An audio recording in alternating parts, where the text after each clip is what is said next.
a todas y todas. Estamos en una nueva edición de nuestro programa radial La Media Conversa, que es esta iniciativa en conjunto que tenemos entre la Radio Universidad de Tarapacá y a la Secretaría Regional Ministerial de Gobierno. Mi nombre es Nicolás González, soy Seremi de Gobierno, así que no se olviden de escucharnos todos los días miércoles a las 11:30 de la mañana por esta señal, la 95.9, y también a través del fanpage de YouTube de la Radio de Universidad de Tarapacá.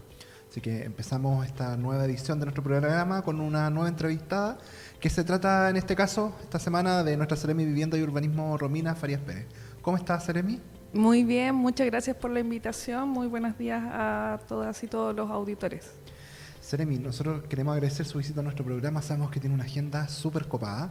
Pero es súper necesario también de que seamos capaces de conversar las cosas que usted está haciendo con un trabajo bien arduo, bien constante, que seamos capaces también de difundirlos con la comunidad. Entonces, lo primero que yo quería hablar con ustedes es que hemos visto que para poder también difundirlo con todas las personas que nos escuchan, que se ha modificado la ley número 21.442, que es una ley que lo que hace es modernizar la vida en comunidad de los edificios y condominios. Por lo que recién le decía, yo creo que poder informar estos cambios es súper importante, también considerando que en nuestra región la cantidad de edificios es alta, y tal como usted nos ha comunicado muchas veces, y también lo hemos visto que lo ha dicho en actividades, como que no es que vayamos de aquí a un par de años más tener más casas, sino que por el contrario, vamos a tener más edificios, más condominios. Entonces, en vista de eso, nosotros hemos visto y hemos observado que usted junto a su equipo de trabajo ha generado un despliegue con capacitaciones para poder informar estos cambios. Así que...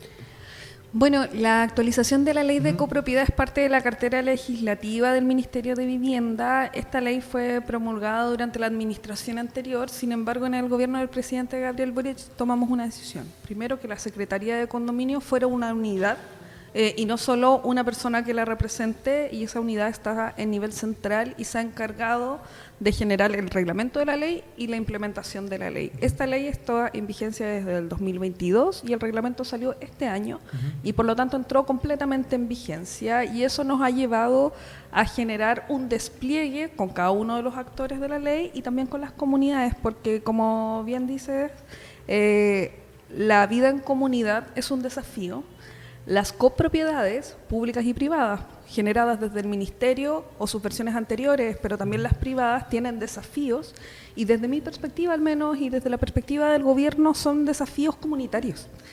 No solo tienen que ver con administrar la propiedad privada, o sea, los bienes comunes, que es en lo práctico lo que busca ordenar la ley, sino que tiene que ver con que nosotros podamos encontrarnos dentro de nuestras comunidades, mirarnos las caras y tomar decisiones respecto a cómo vamos a convivir. Y ese es el desafío más profundo y estructural de la ley, y es por eso que nos estamos desplegando para poder generar estas capacitaciones y discusiones con las comunidades. ¿Qué es lo interesante y qué es lo importante de esta ley? Nosotros teníamos un vacío legal. Teníamos una ley de copropiedad antigua que no entregaba muchas herramientas ni responsabilidades a las otras instituciones. Y en torno a esto, entonces, esta ley lo que hace es que genera condiciones especiales para los condominios de vivienda pública, económica o como esté categorizada en la historia del Ministerio de Vivienda, y también entrega posibilidad de que las mismas copropiedades, los comités de administración, que es la figura que se tiene que armar, puedan ir a buscar recursos no solo al Ministerio de Vivienda, sino que también a los municipios y los gobiernos regionales. Y eso es algo que estamos trabajando actualmente con el gobernador para generar la herramienta para que esto sea posible. Porque finalmente los problemas a los que nosotros llega la gente son problemas que no tienen que ver con una mala ejecución de la construcción. Son problemas sociales que desembocan en problemas físicos. Claro, o sea, no pude arreglar mi condominio en 5 años, necesito hacerle una reja, o no tengo cómo hacerle un mantenimiento, etcétera, o mi vecino se comporta mal. En los departamentos que entregamos nosotros le van a pedir a Servio que lo echen. Quítenle el departamento, tiene problemas de convivencia. Y nosotros así como, pero si usted lo trajo en su comité de vivienda. Entonces creo que es interesante porque abre un espacio para que la sociedad civil se mire. y le entrega herramientas y un poco lo obliga también a que puedan mirar cómo está siendo su actual vida en comunidad. Sí, sí, yo creo que eso igual es muy relevante. A nosotros nos ha pasado dentro del ejercicio, bueno, de mis funciones como Seremi Gobierno, me ha tocado ir a varias comunidades, a varios condominios nuevos que están recién entregados. Y claro, nosotros desde la División de Organizaciones Sociales como que lo abordamos desde el punto de vista de que ya ya no es un comité de vivienda, tienen que aprender a vivir en conjunto. Son otras las problemáticas que van a tener, no llenar de gente una reunión, ni cobrar la multa para el que no va a la reunión, ni cómo lo hacemos por ordenar a la gente, sino que ordenar la vida en comunidad. De entender de cómo pasan, ¿cierto?, de un conjunto de personas que se junta por la necesidad de una vivienda a cómo cambian las prioridades que tienen precisamente a cómo vivir en conjunto. Y yo siempre se los digo, o sea, ustedes están llegando acá con sus hijos chicos, sus hijos probablemente vayan a estar hasta en la universidad, incluso viviendo en estos departamentos con ustedes, entonces todas esas cosas tienen que empezar a pensarles. Por lo mismo, tú recién nos hablabas del tema de los recursos que pueden ir a buscar tanto el municipio como el gobierno regional. Pero estas directivas que tienen que mutar desde un comité de vivienda hasta una... ¿cómo se llama? Comité de administración. Comité de administración, que tiene que tener una administración del edificio, después pasar también a una junta de vecinos. ¿Cuáles son los aspectos más importantes que debería tener en cuenta la gente? Porque claro, finalmente este es algo que va a impactar la vida de las personas, la vida que se desarrolla dentro del conjunto. ¿Cuál es lo más importante que tienen que tener en cuenta con este cambio normativa? Yo creo que acá lo mencionas y es muy importante. Primero hay que distinguir, como dicen los abogados.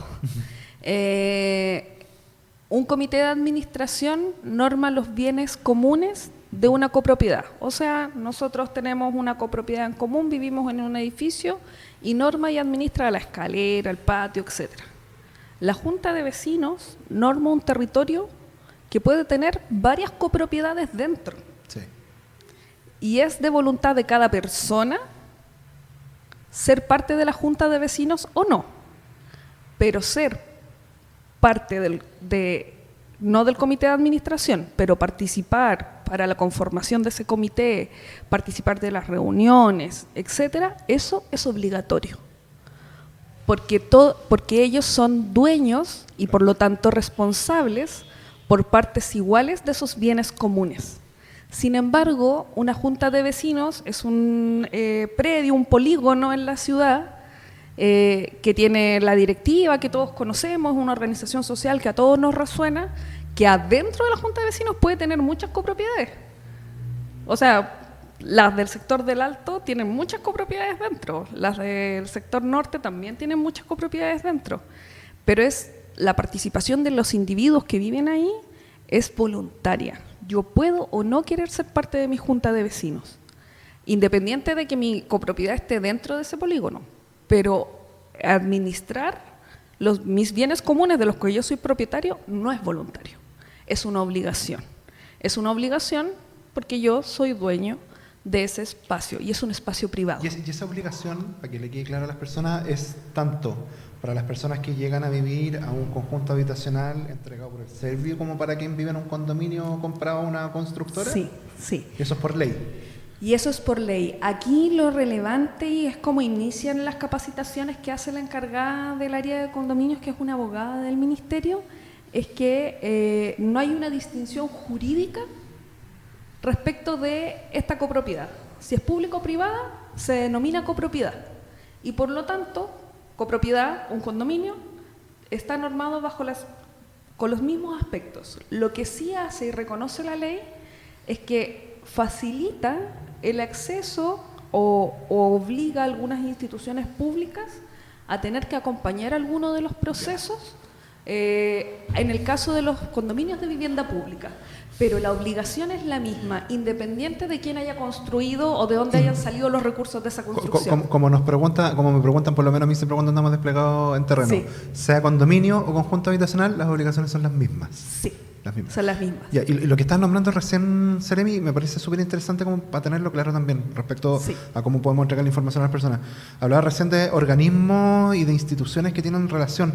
Entonces, ¿cuáles son los organismos que tienen relación a esta ley y cuáles serían como los trámites que pueden hacer las personas en estas instituciones, obviamente que tienen relación con la ley de copropiedad.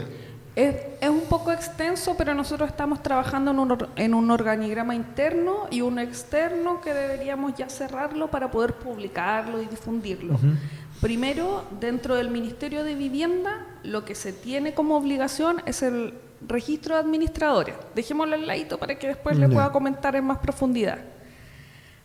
Para conflictos vecinales está la Dirección de Seguridad Humana del municipio. Sí, que tiene una unidad de resolución de conflictos vecinales.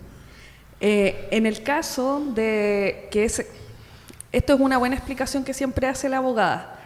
El primer espacio para resolver el conflicto vecinal es en la asamblea.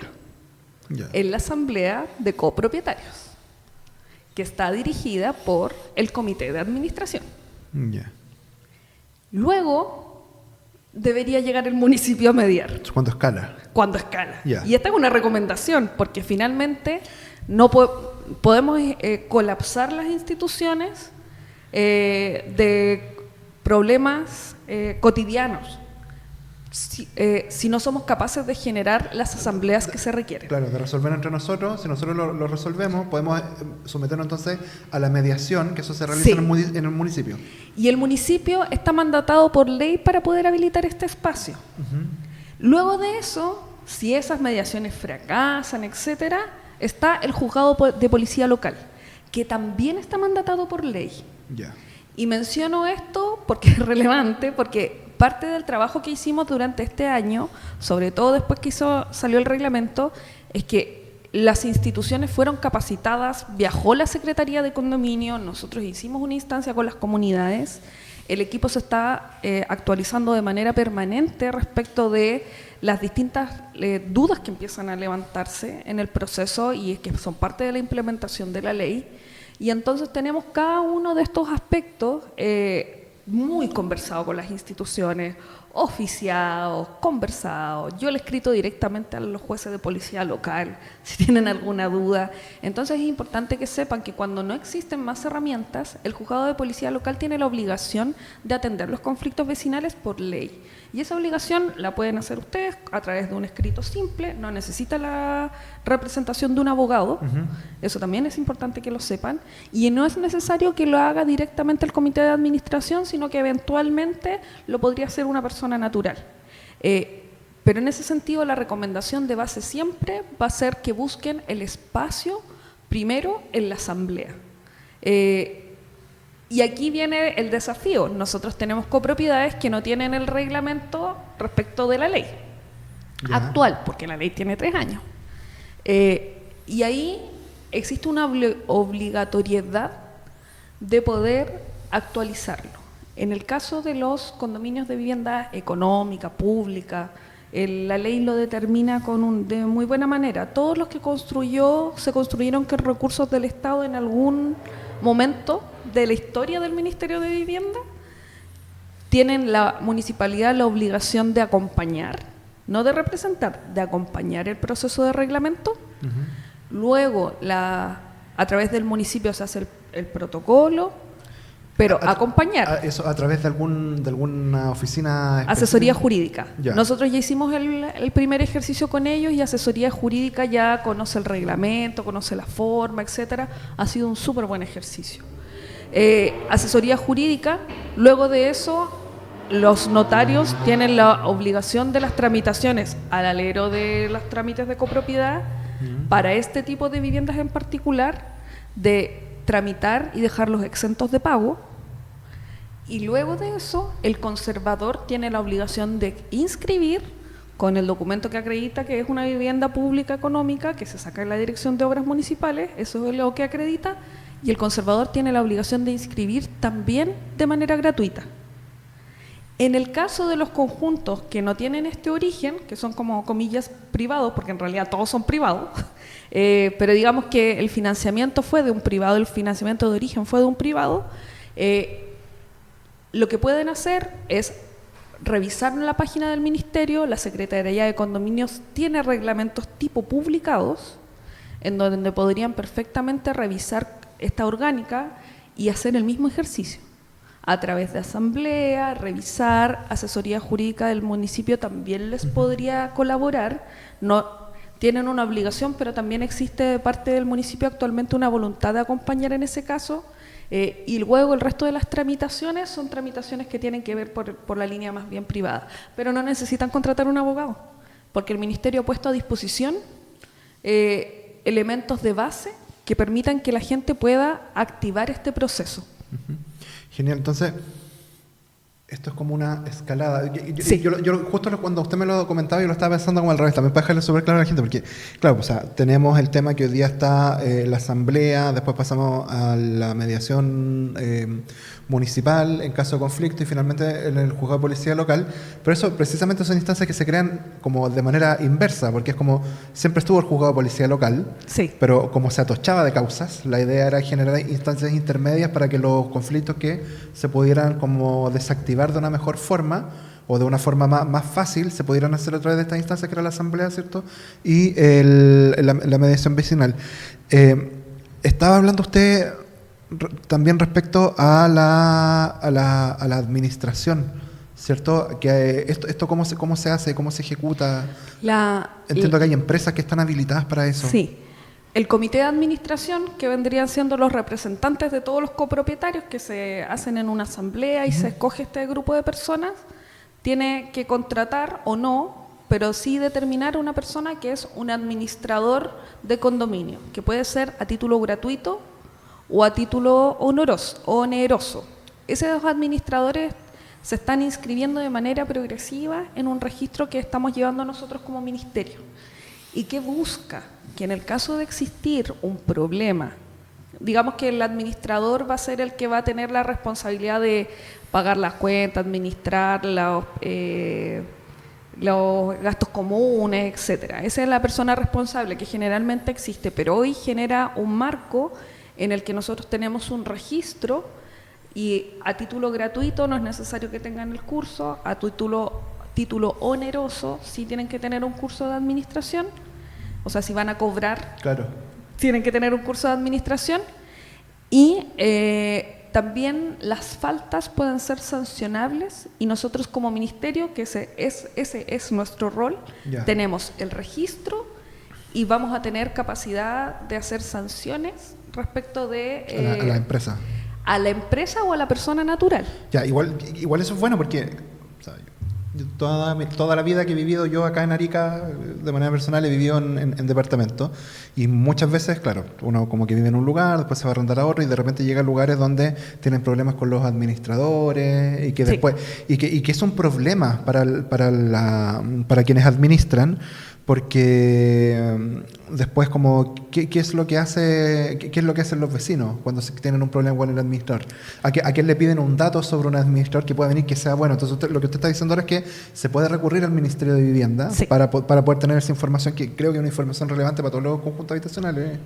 El registro hoy está en proceso desde septiembre, si no me equivoco, va a haber una obligatoriedad de que todos los condominios estén adheridos con un administrador que esté en el registro, que puede ser gratuito o oneroso, no es algo complejo de hacer. Y en ese caso, lo que permite finalmente es que esta persona, que un poco de manera voluntaria o no, se hacía cargo de los gastos comunes, etcétera, tengamos un organismo del Estado que pueda ir sancionando, pero que también haya un registro de cuán bueno o mal administrador es esa persona, claro, y que finalmente tengamos esta fotografía. Porque es como un acto muy de buena fe traer a un administrador que uno no sabe cómo trabaja. Sí, y también yo creo que también reconoce que hay alguien que está trabajando para un condominio. Yo vivo en un condominio antiguo, don Arturo es el que junta los gastos comunes con la señora Sandra y hacen un trabajo bien invisible. Sí. Y la gente les reclama. Entonces yo ando donde don Arturo y le digo: don Arturo, deberíamos hacer una reunión para explicar esto en mi condominio, porque esto lo va a descomprimir y hay responsabilidades que son de todos. Y él y todo el mundo descansa en él. Sí. Porque no está el comité de administración, etcétera. Creo que también hay algo ahí respecto de la ley que es enriquecedor porque, claro, obliga, pero obliga porque estamos teniendo un vacío, y estamos teniendo un vacío porque hay un síntoma que es social. Estamos siendo supremamente individualistas, sí. supremamente individualistas, y hoy tenemos algo en el que nos podemos acercar a reflexionar en torno a eso, porque además es un problema entre privados, que es al final lo complejo, porque no es un problema público. Pero hoy hay un marco, y ese marco no existía, y por eso estamos trabajando para hacer la difusión. Yo agradezco el espacio porque eso nos lo permite. Sí, no, Seremi, agradecer tu visita. De verdad que para nosotros es bien interesante hablar de estos temas, porque son cosas que normalmente nosotros, como que cuando vamos a conjuntos habitacionales nos topamos con estos temas, y es súper bueno saber y también poder ayudarte a difundir esta pega que es necesaria y que son problemas más comunes de lo que la gente cree que existen. Sí, entonces, como tener una institucionalidad, o sea, tener un cambio legal que nos va a permitir solucionar desde la institucionalidad es súper bueno. Así que te agradecemos por haber venido acá a este espacio, a ayudarnos también a difundir, que eso es parte de la pega que estamos haciendo como gobierno. Pero antes de terminar, yo te quería hacer una pregunta. Respecto al plan de emergencia habitacional, que es algo que es súper importante para nuestro gobierno, si nos pudieras comentar cómo vamos con la meta regional y cuáles son las proyecciones para este año. Nosotros tuvimos la cuenta pública hace una semana atrás, reportamos un poco más de 4.100 viviendas ya entregadas, llave en mano, digamos. Estamos avanzando bien, pero durante este segundo semestre se nos vienen hartos desafíos para poder terminar los proyectos. Estamos trabajando con dirección de obras, con mesas cruzadas, con la empresa eléctrica, con la empresa sanitaria. La meta de las 7.540 viviendas es una meta que nosotros tenemos proyectado poder alcanzar a marzo del 2026. Todos los cálculos dan, tenemos los compromisos de las empresas y también los compromisos de las instituciones, y por lo tanto estamos avanzando con fuerza en el plan de emergencia. Y aprovecho el espacio, nosotros hemos trabajado de manera muy bien y coordinada con el director de obras, por ejemplo, que durante el segundo semestre va a tener que trabajar mucho en recepciones finales, que son parte importante para poder entregar los departamentos, y ahí esperamos poder inyectarle un poco de refuerzos para poder colaborar, y ahí de parte del director hemos tenido la mejor de las voluntades para poder responder a las necesidades de las personas.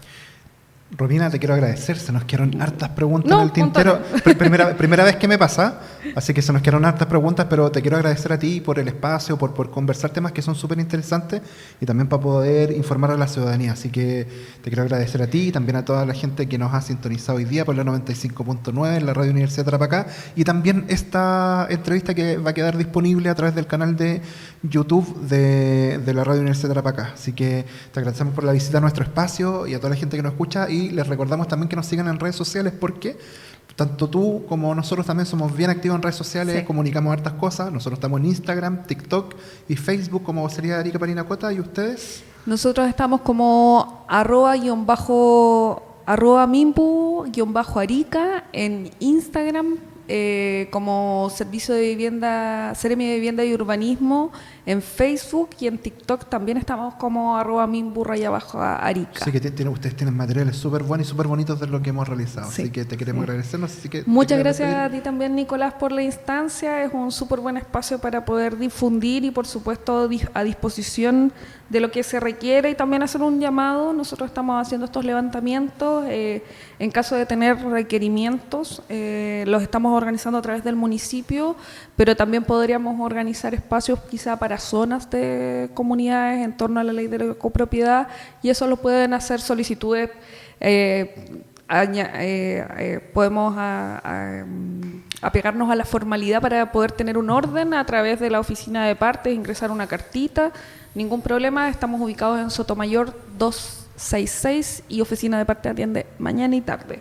Así que para poder darle facilidades a las personas y que puedan ingresar sus solicitudes. Sí, muchas gracias. Así que con esa información que nos da y la disposición del servicio del MIMBU de Arica Parinacota, nos despedimos. Nos vemos la próxima semana. Que estén súper bien.